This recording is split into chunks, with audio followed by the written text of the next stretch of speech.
আমি বাপি বলছি। হ্যাঁ স্যার, আমি স্যার বলছি স্যার ট্রেনটা চলে কি করে স্যার? হ্যাঁ, ট্রেন চলে কি করে স্যার? ট্রেন চলে কি করে? পেট্রোলে চলে স্যার। আপনি কে বলছেন? আমি স্যার এমনি ট্রেন একটুখানি রিসার্চ করছিলাম, সেই কারণে আমি একটু জানতে চাইছিলাম স্যার। ও ট্রেন নিয়ে রিসার্চ করছেন? হ্যাঁ স্যার, কারণ স্যার ট্রেন তো পেট্রোলে চলে না, কারণ আমি কোনোদিন কোনো পেট্রোল পাম্পে ট্রেন দেখিনি স্যার। ও পেট্রোল পাম্পে আপনি কোনো ট্রেন দাঁড়াতে দেখেননি না? না স্যার, কিসে চলে স্যার? আপনি নদী পথে দেখেছেন? না স্যার, মজা করবেন না এরকম ভাবে। তো আপনি যে কথা বলছেন যে পেট্রোল পাম্পে আপনি দাঁড়াতে দেখেন স্যার নদীপথ, স্যার নদীপথ মানে কি স্যার? আপনার কোনো কাজ আছে? স্যার হ্যাঁ, রিসার্চ করছি স্যার ট্রেন নিয়ে। আপনি রিসার্চ করছেন তো? ইন্ডিয়ান রেলওয়ে দিয়ে। কি যে? ইন্ডিয়ান রেলওয়ে নিয়ে আমার স্কুলে প্রজেক্ট দিয়েছে স্যার।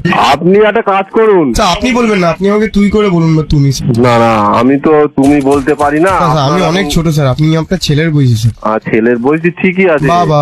আচ্ছা ভাই, তুমি একটা কাজ করো। তুমি ভাই না স্যার, ছেলে আমি আপনার। ও ঠিক আছে ঠিক আছে ছেলে। স্যার ট্রেনে পড়ি স্যার। বাবা। তুমি একটা কাজ করো। এই স্যার, স্যার আপনাদের ট্রেনে চড়তে আপনাদের টিকিট লাগে? কেন টিকিট লাগে না? কারণ তাহলে কি কেউ নিয়ে যাবে? না না, আপনাদের আপনি তো কাজ করেন ওখানে। হ্যাঁ। আপনি আপনার নিজের ট্রেন আছে পার্সোনাল? অবশ্যই। আপনি ট্রেন কিনেছেন? ও স্যার তুমি কত? এইসব গুলো প্রশ্ন করছো, এসব গুলো একদম পুরো পাগলামির মতো প্রশ্ন করছো। এগুলো প্রজেক্টে জিজ্ঞেস ট্রেন করে। কোনো মানুষের নিজস্ব কারোর একা আছে?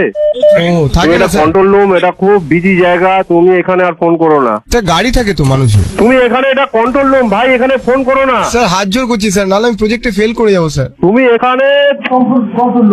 এখানে এটা পুলিশের কন্ট্রোল রুম। ট্রেন স্যার- কিভাবে তৈরি হয়, ট্রেন কিসে চলে, এসব কিছু আমাদের